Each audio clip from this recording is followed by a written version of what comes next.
Here's chapter 22, Return to Joy Road. The plane touched down at Detroit Metro on a gray afternoon. That heavy Michigan sky that always looked like it had something to say. Fats stepped off in designer sneakers, black hoodie, and a fitted cap that still read Joy Road Legend. The security guards barely looked twice, but deep down, his heart was thumping like the bass in his old Crown Vic. It'd been 4 years since he'd walked those streets. 4 years since dice games, corner stores, and ducking cops for fun. Now he was coming back as somebody. Mama D didn't want him to come alone. "Darius, I know you love your city, but the hood don't always love back," she warned. He told her not to worry. "It's just a quick stop, Mama. I'm doing a show downtown and swinging by the block before it." But deep down, he already knew it wasn't going to be just a stop. He needed to see it, to feel it, to face it. When the black Escalade turned down Joy Road, the whole block froze for a second. The car crawling slow, tinted windows reflecting every cracked sidewalk and half-fixed streetlight. Then, when the door opened, somebody yelled, "Aye, that's Fats! Fats Stacks back!" The energy flipped instantly. Kids ran out waving phones. Old heads nodded like they'd been expecting him.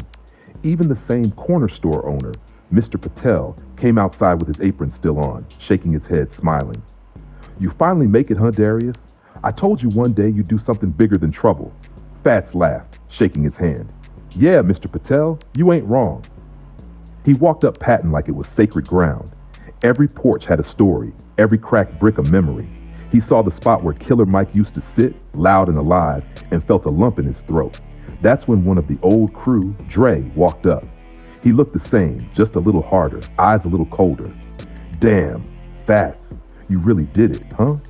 "Trying to, bro, one day at a time." Dre smirked. "Must be nice, money, fame, freedom. Meanwhile, some of us still out here fighting for lunch." Fats sighed. He could feel the tension under Dre's tone, that mix of respect and resentment that only the hood could brew. "Bro, I ain't forgetting none of this. None of y'all. That's why I came back, to show what's possible." Dre looked away.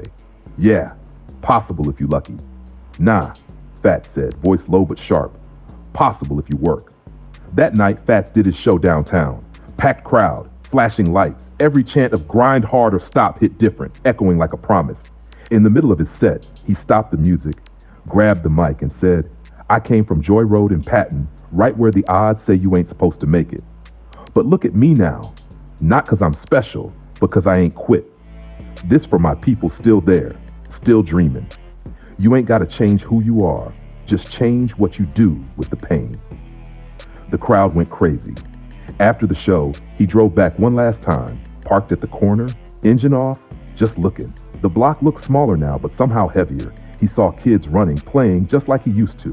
One of them looked up and shouted, "Yo, ain't you Fat Stacks?" Fats smiled, rolled down the window.